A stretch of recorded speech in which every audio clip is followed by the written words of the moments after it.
Hi, this is Jan, and this is episode 4 of the Jan Files. Today we're going to talk about Title 4, which is the Energy and Commerce section of the Big Beautiful Bill. I'm breaking it down section by section and detailing as much as I can for you to understand what's in it. I cannot get every point, and I'm sure I will make mistakes. So as I think I've said in the first video, please let me know if you discover any and put it in the comments below so that I can look at it and make changes if I need to. The facts are everything, folks, and that's what I stand by. And that's why I'm doing this, because too many people have zero idea of what is in this bill. So this is the Energy and Commerce section, Title 4. It actually has the Medicare and all the health stuff in it, but I'm not going to do that this video, because prior to that, in this section is the energy part, and that is so important. It's been the policy that's in place has been in place since 2022, where the Inflation Reduction Act made a huge commitment to work on climate change and our environment. So let's start with what is, and then we'll go to what will happen if this bill passes. Now, obviously, some of these things can change, but you're going to get the intention, okay? So you're going to get the intention of the bill and why they are making these changes, which is equally as important as to what exactly these changes are. So what is? The Inflation Reduction Act provided $369 billion in funds for clean energy. So what that means, there was money for clean energy tax credits for solar, wind, and storage. There was also greenhouse gas reduction funds, which supported the elimination of methane. And there was also the grid modernization, which we definitely need, obviously, for its resilience and reliability. And finally, there were also some Department of Energy loans for what they call renewable energy deployment. And what that actually means is it's funding programs that have already been developed, are about to just launch, and they need that money to put the shovel in the ground. And that's what this did. That is what is currently our policies. Now, overall, that $369 billion, if any of that has not been spent, which of course there's billions that haven't been spent as of yet, they've rescinded those funds.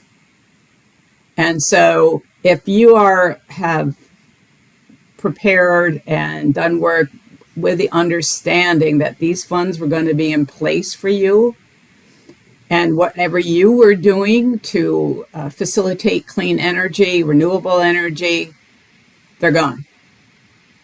This is exactly what they did to the farmers.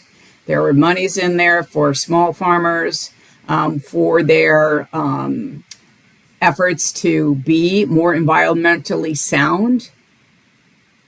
It's gone. And even if they've spent the money, they won't reimburse them. I actually saw a video on that, and I'm repeating myself. But anyway, so that is one of the things. They rescind all this money. They cap future energy appropriations back to 2023 levels. And they restrict new deployable grants, which is what I just discussed about putting the shovel in the ground. So that's kind of like the overall picture.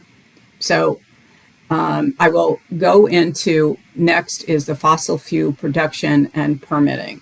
What is that we have oil and gas leases, continues with higher royalties. Now, Biden actually opened up a lot more land for drilling.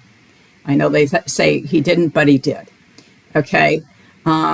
This continues those leasing and expands it to different public lands, but it lowers the cost that the corporations have to pay to lease the public lands.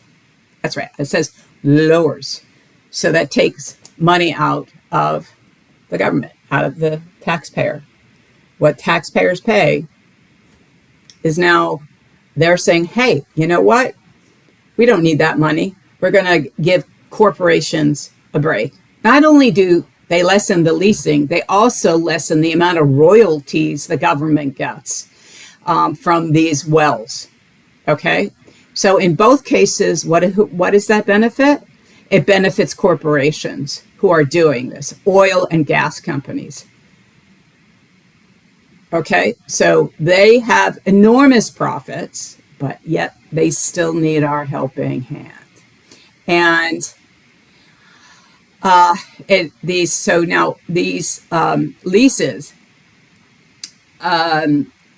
they're increasing the amount of places, federal lands and waters that these leases can take, that this land can be used for oil and gas drilling.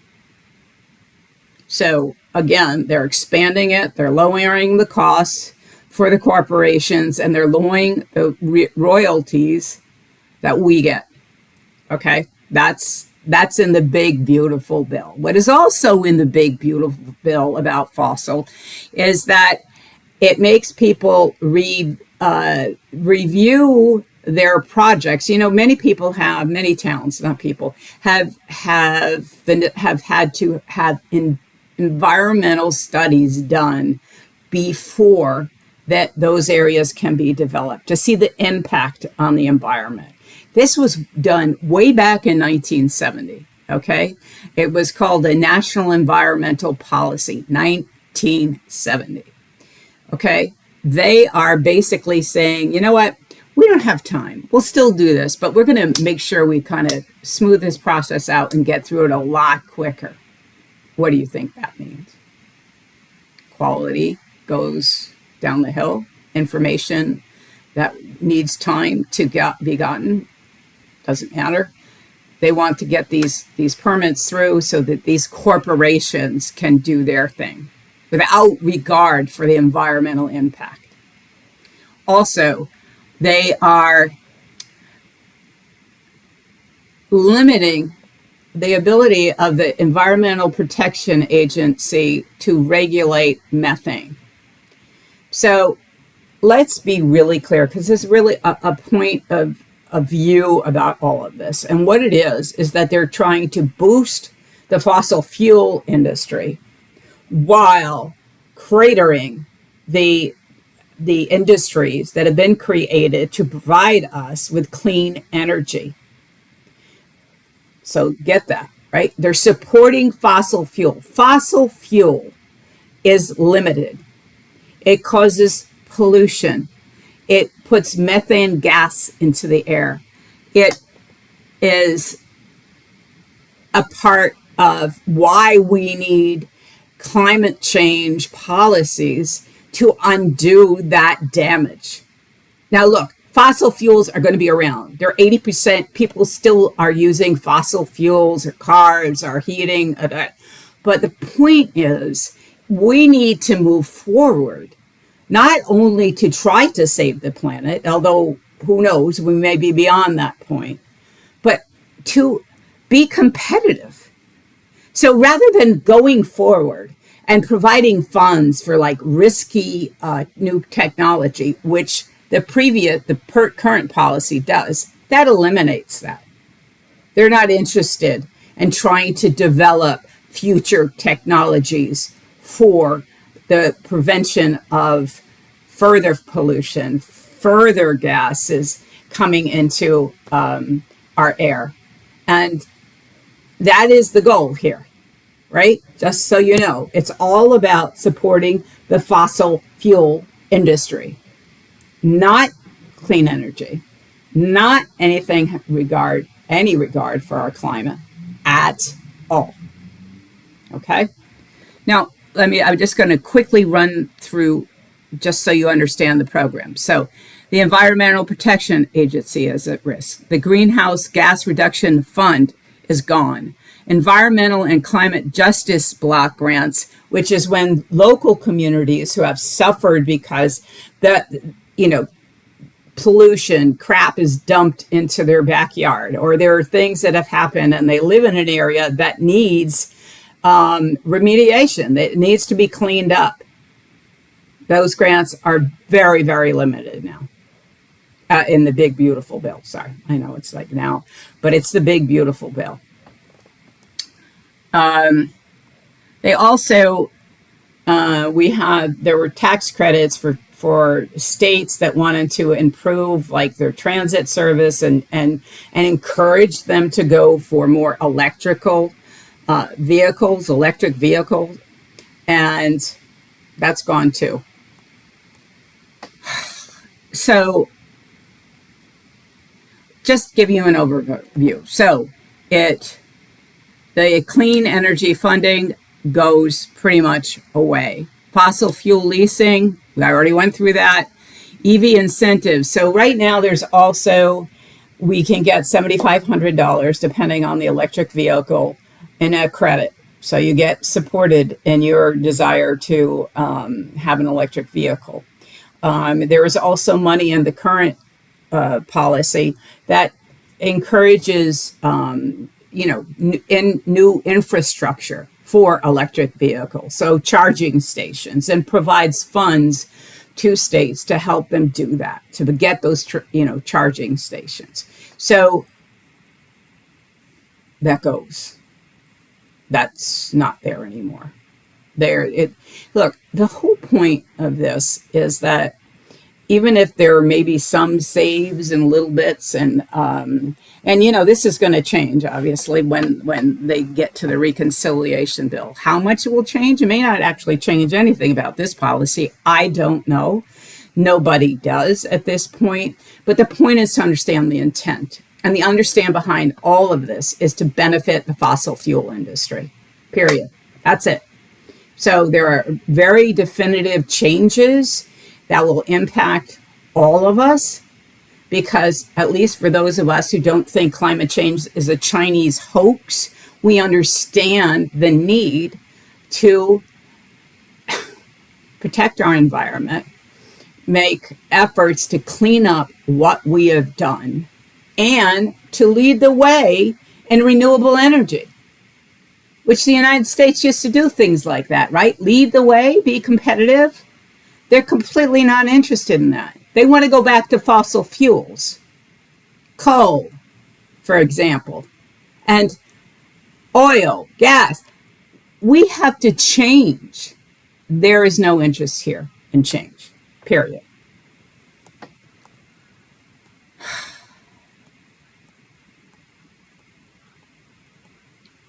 So just a little bit more digging, because I think you're going to get the point of all of this. Right now, the EPA regulates CO2 emissions under the Clean Air Act. That is weakened under the big, beautiful bill.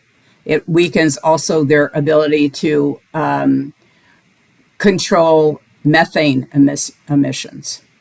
It as I said, rescinds environmental justice grants, which is when these things happen in communities that don't have a lot of money, but there is pollution. There's places that have high rates of asthma because of pollution, and some of these things impact lower income areas. So they've just said, forget it, we don't care. We're rescinding all of that. We don't care if you live in a place that's toxic. Okay.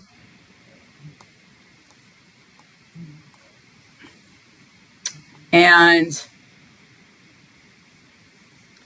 I think that's pretty much the details that you need to understand the energy policy, right? So it's really cutting out all of the benefits. And I'm going to say all, because, when these things don't work together as a unit, when you're not trying to improve outcomes for small communities that need better health, and that their environment is impacting that, when you want to get credits because you're trying to also go electric because that's better for the environment, there are so many things that are going away. And it's all going away to benefit corporations. Okay, period. Nothing about this, and a very limited square of corporations, which are the oil and gas companies. So there it is, folks. That's the big, beautiful version of what they're doing to our energy policy. And I can only say that, again, please listen, even if it's not to me. Find somebody who's going to give you the facts, okay? What I've given you are facts. They have a twist because they have my opinion attached to them. So be it. That's who I am. I'm not going to come here and be like, oh, well, this and that and this and that. And it's not really a big, oh, or they think that, I'm a layperson. I'm reading it from that point of view. And I will point out when there's something good, when I see something in the bill that was good, as I did with the farmers. But you have to pay attention to this. And I hope that you will continue to watch these videos. I want you to subscribe. And folks, the big one is going to be next. It's part of the same title, but it's about the ACA and Medicaid. So stay tuned, stay safe, and subscribe. Hit that button. Thank you.